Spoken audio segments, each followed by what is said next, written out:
How's it going, guys? Welcome back to S3M2 Football and welcome to today's prediction video. For this one, our action takes us all the way to Spain, to the Metropolitano Stadium in Madrid for a major clash taking place this Sunday on the 29th of September. For this one, Atletico Madrid host Real Madrid in a typical Madrid derby.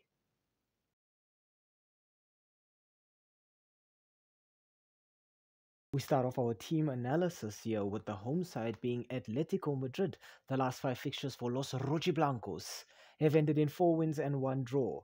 Their last match was a 1-0 win away at Celta Vigo earlier this week. In these last 5 fixtures, Atleti have scored 8 goals and conceded just 2. So Diego Simeone's team is keeping it solid at the back and getting goals so they can get results, which is the perfect way to play football. The first player that I'd like to talk about for Atletico Madrid has got to be French centre-forward Antoine Griezmann. In 8 appearances for his club side, Griezmann has scored 3 goals and contributed 4 assists. Griezmann is that typical quick, pacey centre-forward who just loves to run at the opposition, using his speed and his close control to dribble through everybody and find finishes from close range. Antoine Griezmann is the kind of player where if defenses see him with the ball at his feet, they know danger is coming. Next up, I'd like to talk about English central midfielder Conor Gallagher. In 6 appearances for Atletico Madrid, Gallagher has already scored 2 goals.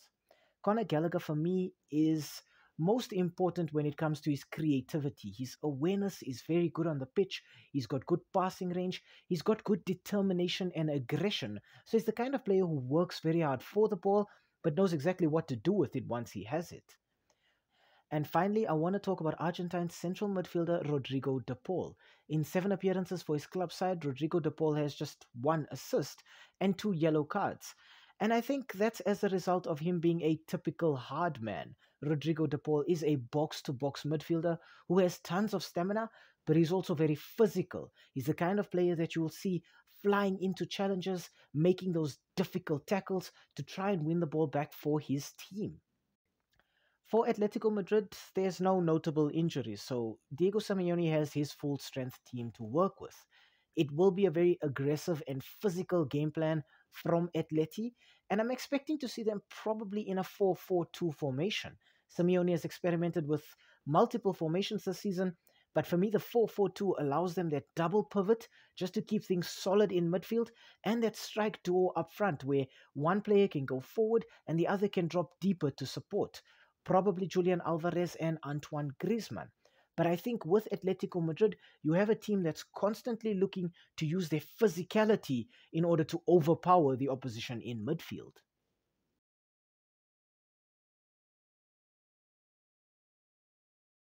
Next up, we look at the away side here being Real Madrid. The last 5 fixtures for Los Blancos have ended in 5 wins, a clean sweep. Their last fixture was a 3-2 win at home against Alaves. In these last 5 fixtures, Real Madrid have scored 14 goals and conceded just 4. So Carlo Ancelotti's side is also keeping it solid at the back and getting tons of goals up front. The first player I'd like to talk about for Real Madrid has got to be Belgian goalkeeper Thibaut Courtois.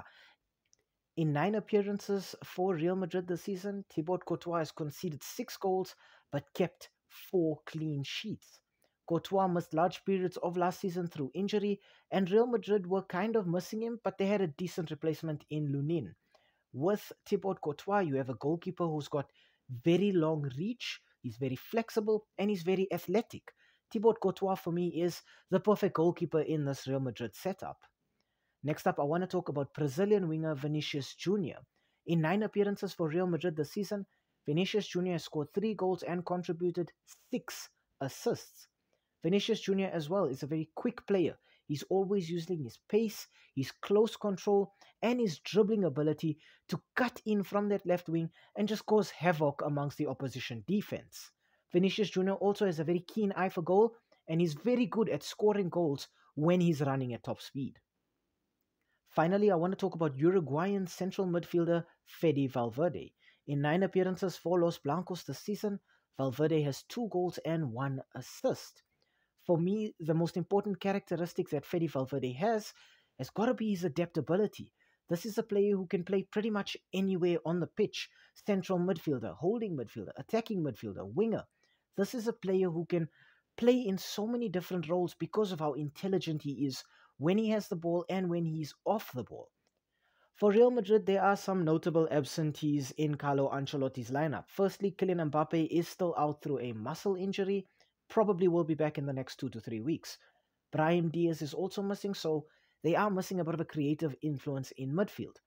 Camavinga at midfield also missing, and finally David Alaba at centre-back, still missing from that cruciate ligament tear.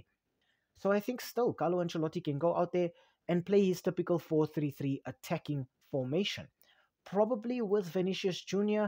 and Rodrigo on either wing, and then Endrick playing as centre forward because Mbappe will obviously not be able to take part.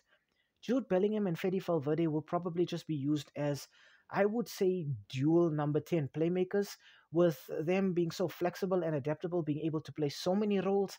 One could go forward, one could stay back to solidify the midfield. But both of these players can just cause so much trouble centrally for Atletico Madrid. And that's exactly what Carlo Ancelotti is going to be asking them to do.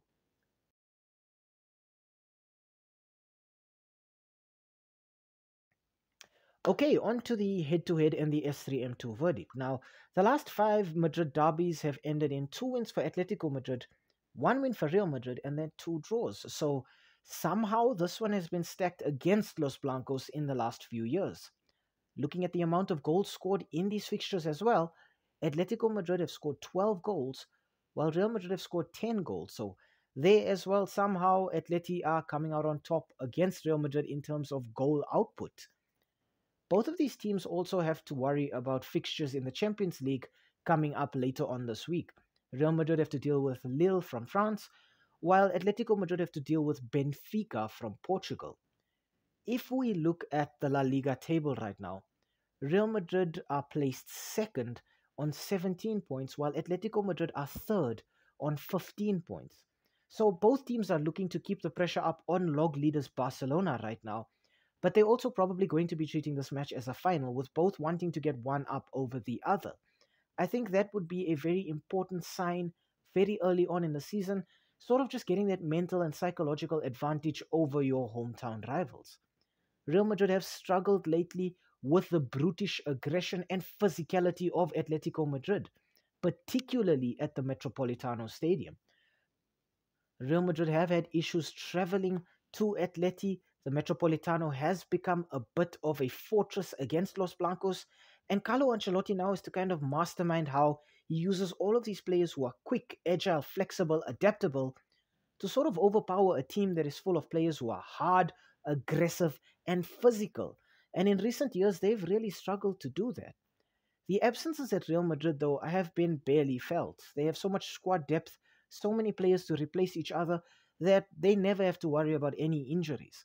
At Atletico, they've brought in new players like Julian Alvarez and Conor Gallagher to solidify the team and to just give them a bit of an edge that they've been missing over the last few seasons. Nevertheless, when I look at these two teams, I do just feel like they're going to end up cancelling one another out. I think Real Madrid's pace is going to catch Atleti off guard, but I think Atleti's physicality is going to rattle Real Madrid in those important areas of the pitch. I do see a draw in this one, but I do see a draw with goals. I think Atletico Madrid have managed to score in all of these matches against Real Madrid, and they're going to want to continue doing so. But in their own right, Real Madrid also know exactly how to score against Atleti. So goals, I think, are guaranteed in this one. My final score prediction for this is going to be Atletico Madrid 2, Real Madrid 2. I think both of these teams have enough in the tank to get goals, but not enough to see the match out. I think both teams will also have one eye on those fixtures in the Champions League, obviously wanting to win this one in order to stay relevant in La Liga, but also getting that psychological advantage over your hometown rival. But I think both teams also know that the Champions League is where the actual European glory is. So they're going to try and get an early lead here and just see things out. But I don't think either team is going to be able to do that.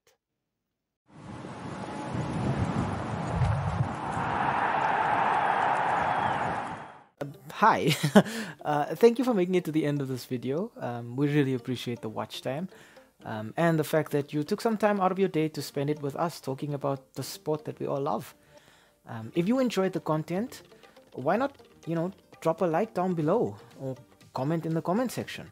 Um, Maybe even consider subscribing to the channel. And I mean, while you are here right now, have a look at some of our old videos too. They should be appearing on the screen right now, along with that subscribe button. So you know exactly what to do. Um, Thank you so much. It really helps with the YouTube algorithm. And have a great day out there. And we hope to see you again very, very soon. Thanks. Stay safe.